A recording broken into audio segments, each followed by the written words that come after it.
अस्सलाम वालेकुम, मेरा नाम अवैस हसन है। जैसा कि कल के लेक्चर में हमने एक्सरसाइज नंबर 1.6 का क्वेश्चन नंबर 1 किया था, जिसमें हमने use matrices if possible to solve the following system of linear equation by the matrix inversion method, the Cramer rule. उसमें से हमने फर्स्ट मेथड किया था द मैट्रिक्स इन्वर्जन मेथड। आज का हमारा लेक्चर है एक्सरसाइज नंबर 1.6 का question number 1 through Cramer rule, यानी कि उन्हीं क्वेश्चंस को हमने थ्रू क्रैमर रूल करना है जिन क्वेश्चंस को हमने थ्रू इन्वर्जन मेथड किया है। तो इसी तरह से जैसे मैंने आपको स्टार्ट में बताया था कि ये क्वेश्चंस तीन तरह से आ सकते हैं। एक तरह ये कि वो कहेगा solve this equation by inversion method, दूसरा वो कह सकता है solve this equation by Cramer rule, और तीसरा सॉल्व दिस इक्वेशन। तो तीसरे में सॉल्व दिस इक्वेशन में आपकी मर्जी होगी, आप इन्वर्जन मेथड लगाएं या क्रैमर रूल लगाएं। फर्स्ट मेथड में जैसे इन्वर्जन मेथड कहेगा तो इन्वर्जन मेथड से करेंगे, अगर सेकंड उसमें क्रैमर रूल कहेगा तो हम क्रैमर रूल से करेंगे। और जैसा कि मैंने आपको बताया था कि 70% जो चांसेस होते हैं वो क्रैमर रूल के आने के होते हैं, यानी कि हर साल पेपर के अंदर लॉन्ग क्वेश्चन में ये क्रैमर रूल से ही क्वेश्चंस देते हैं। तो खासकर इस मेथड के ऊपर आज आपने फोकस करना है। तो हम स्टार्ट करते हैं आज का लेक्चर। जैसा कि हमारा पार्ट फर्स्ट है क्वेश्चन नंबर 1 का, 2x minus 2y is equal to 4, 3x plus 2y is equal to 6। Inversion method से ये थोड़ा डिफरेंट है, लेकिन जो फर्स्ट स्टेप है वो इन्वर्जन मेथड की तरह करना होगा, लेकिन बाकी जो इसका मेथड है वो टोटली चेंज है, लेकिन आंसर्स सेम आते हैं। इन्वर्जन मेथड से भी क्रैमर रूल से भी सॉल्व करने पे दोनों के आंसर सेम आते हैं। तो हम सॉल्व करते हैं। सबसे पहले जिस तरह हम इन्वर्जन मेथड में इनके कोफिशिएंट को सेपरेट करते थे, जैसे 2 -2 3 2, उसके बाद x y, उसके बाद 4 6। इसके बाद से जो क्रैमर रूल है वो बिल्कुल चेंज हो जाता है इन्वर्जन मेथड से, और सेम टू सेम जिस तरह ये मैं आपको मेथड कराऊंगा बाकी क्वेश्चंस भी आपने इसी मेथड से करने होंगे, सिर्फ वैल्यूज चेंज होंगी। जैसा कि हम लिख देते हैं यहाँ पे स्टार्ट में वी हैव, इसको हम नेम दे देंगे a का, a इज इक्वल टू 2 -2 3 2। उसके बाद हमने फाइंड करना होता है ax। ax फाइंड करने का तरीकाकार क्या है? उसका तरीकाकार ये है कि जो ये मैट्रिक्स ठहरा है इसके कॉलम को फर्स्ट कॉलम से रिप्लेस कर देंगे जब हमने ax फाइंड करना होगा। जैसा कि 2 3 लिखा हुआ है, इसकी जगह पे क्या लिख देंगे 4 6, बाकी ये वाला कॉलम वैसे का वैसे -2 2। उसके बाद हमने क्या फाइंड करना है ay। अब ay में क्या होगा, ये वाला जो कॉलम है इस कॉलम के साथ रिप्लेस होगा, ये वैसे का वैसे रहेगा, जैसे 2 3 -2 2 की जगह पे क्या आ जाएगा 4 6। अब जैसा कि मल्टीप्लिकेटिव इनवर्स में इन्वर्जन मेथड में हम सबसे पहले डिटर्मिनेंट फाइंड करते थे, तो क्रैमर रूल में भी सबसे पहले हम क्या फाइंड करेंगे, डिटर्मिनेंट फाइंड करेंगे। अगर डिटर्मिनेंट 0 के बराबर आ जाएगा तो ये सवाल आगे हल नहीं होगा। जैसे कि a का डिटर्मिनेंट हम फाइंड कर रहे हैं 2 -2 3 2,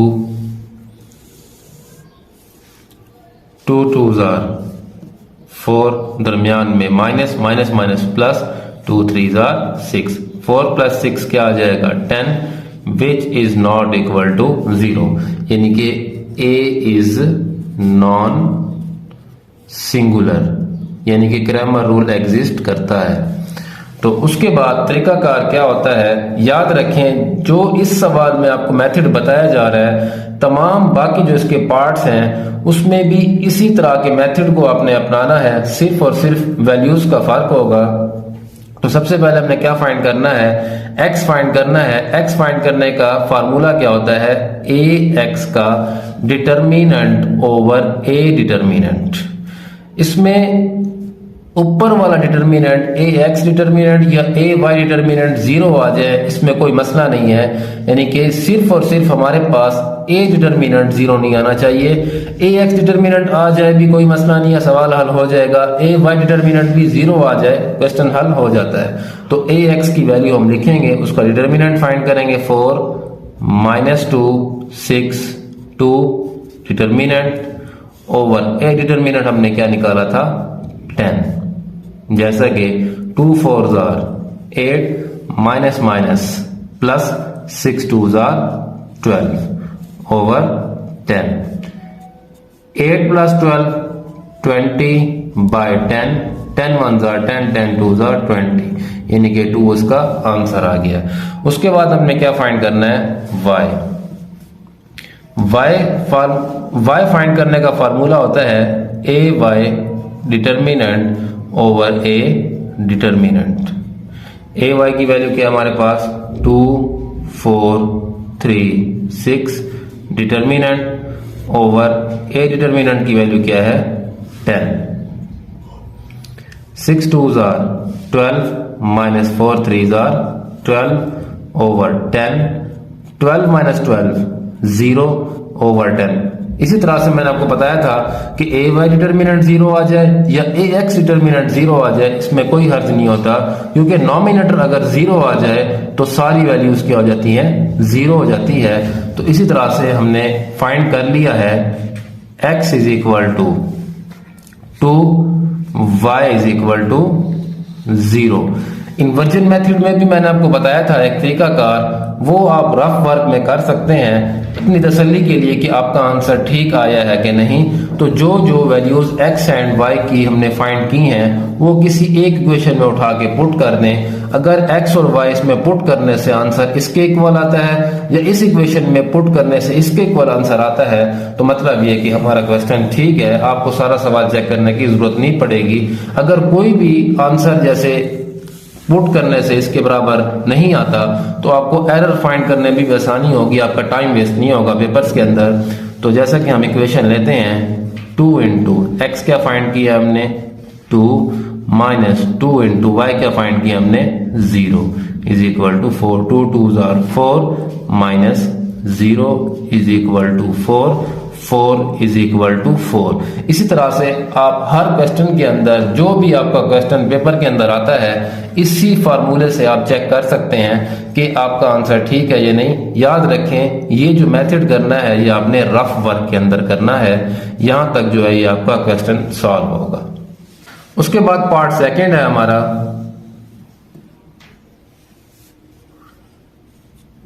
2x plus y is equal to 3, 6x plus 5y is equal to 1। Solution जिस तरह से हमने पहले सवाल में किया था कि कोफिशिएंट को सेपरेट करेंगे 2 1 6 5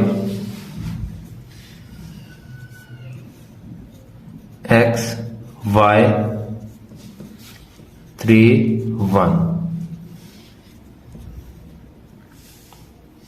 अब इसी तरह से वी हैव, इसको हम a का नेम दे देंगे, a इज इक्वल टू 2 1 6 5। अब ax फाइंड करना है।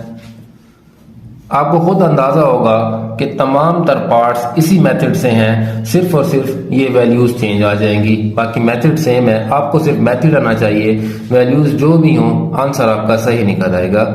ax इज इक्वल टू, अब ax में हमने क्या करना है, इस कॉलम को इस कॉलम के साथ रिप्लेस कर देना है। जैसे 2 6 की जगह पे हमने क्या लिख देना है 3 1, बाकी वैसे का वैसे 1 5। और उसके बाद हमने ay फाइंड करना है। ए वाई में ये वाला कॉलम इस कॉलम के साथ रिप्लेस होगा 2 6 वैसे का वैसे, 1 5 की जगह पे क्या आ जाएगा 3 1। उसके बाद आपने क्या करना है, ए का डिटर्मिनेंट फाइंड कर लेना है। डिटर्मिनेंट ऑफ ए 2 1 6 5, जैसे कि 2 5 are 10, दरमियान में माइनस का साइन, 6 1 are 6, 10 माइनस 6 क्या आ जाएगा 4, which is not equal to 0, यानी कि ए इज नॉन सिंगुलर, यानी कि क्रैमर रूल एग्जिस्ट करता है। तो उसके बाद हम वैल्यूज लिखेंगे, x is equal to A X determinant over A determinant. अब हमारे पास ए एक्स की क्या वैल्यू है 3 1 1 5, डिटर्मिनेंट ओवर ए डिटर्मिनेंट क्या फाइंड किया था हमने 4, 5 3s are 15 माइनस 1 ओवर 4। इसका भी उसी तरह से डिटर्मिनेंट फाइंड करते हैं जिस तरह हम सिंपल डिटर्मिनेंट फाइंड करते हैं, सिर्फ वैल्यूज का फर्क आ जाता है, मेथड सेम है, और उसी तरह से डिटर्मिनेंट फाइंड करेंगे जिस तरह से हम फाइंड करते आ रहे हैं फार्मूले के मुताबिक। 15 माइनस 1 14 ओवर 4। अब देखें सेम टेबल में अगर डिवाइड होते हैं तो इनको सॉल्व कर लेंगे, 2 2s are 4, 2 7s are 14, यानी कि 7/2। अब y की बारी है, y is equal to A Y determinant over A determinant. A Y की वैल्यू क्या है हमारे पास 2 3 6 1, डिटर्मिनेंट ओवर ए डिटर्मिनेंट की वैल्यू क्या है हमारे पास 4, 2 1s are 2 minus 6 3s are 18 over 4, 2 minus 18 minus 16 over 4, 4 1s are 4, 4 4s are 16, यानी कि आंसर क्या आ गया -4। x is equal to 7/2, y is equal to -4। उसके बाद है part third, 4x plus 2y is equal to 8, 3x minus y is equal to -1। उसी तरह से सबसे पहले हम कोफिशिएंट सेपरेट करेंगे इनके, 4 2 3 -1 x y 8 -1। We have a is equal to 4 2 3 -1। A x find करना है हमने, ए एक्स फाइंड, इस कॉलम को फर्स्ट कॉलम के साथ रिप्लेस कर देंगे, 4 3 की जगह पे क्या आ जाएगा 8 -1 2 -1। और जब ए वाई फाइंड करेंगे तो इस कॉलम को सेकंड कॉलम के साथ रिप्लेस कर देंगे, बाकी एज इट इज वैसे 4 3 2 -1 की जगह पे क्या आ जाएगा 8 -1। उसके बाद हम ए का डिटर्मिनेंट फाइंड कर लेंगे, determinant of A 4 2 3 -1, 4 1s are -4, 3 2s are 6, दरमियान में माइनस का sign, -10 which is not equal to 0, यानी कि A is non singular, A is non singular, यानी कि क्रैमर रूल एग्जिस्ट करता है। एक्स फाइंड करेंगे, एक्स फाइंड करने का formula A X determinant of over A determinant. A X की वैल्यू क्या है हमारे पास 8 2 -1 -1, डिटर्मिनेंट ओवर ए डिटर्मिनेंट की वैल्यू क्या है -10। 8 1s are -8 minus minus plus 2 1s are 2 over -10। -8 plus 2 -6 by -10। Same table पे डिवाइड होते हैं तो कर देंगे, माइनस माइनस से cancel, 2 3s are 6, 2 5s are 10। हमारा आंसर है 3/5। उसके बाद y फाइंड करेंगे, y a by determinant over A determinant.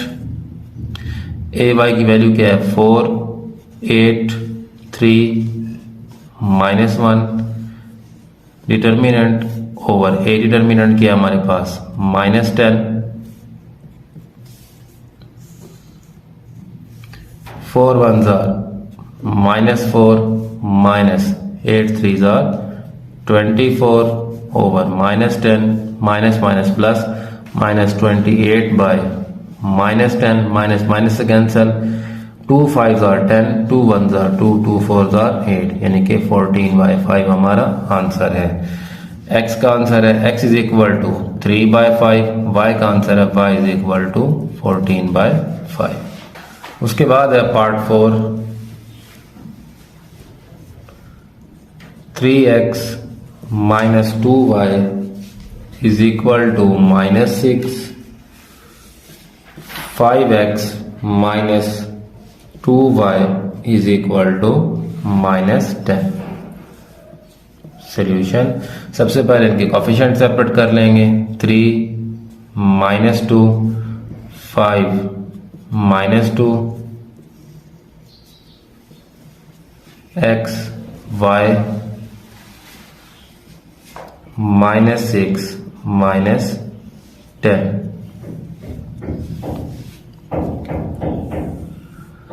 We have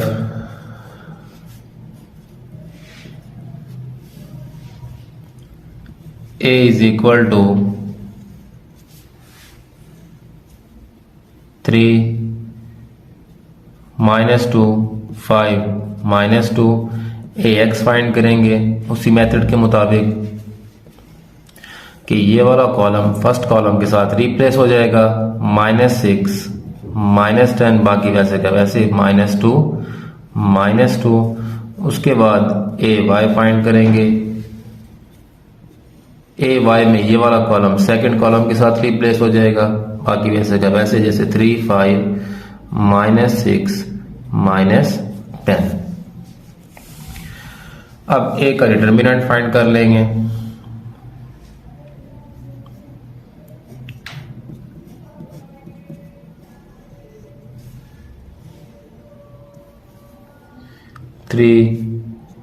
-2 5 -2, 3 2s are -6 minus minus plus 5 2s are 10, 10 - 6 4 which is not equal to 0, a is non singular।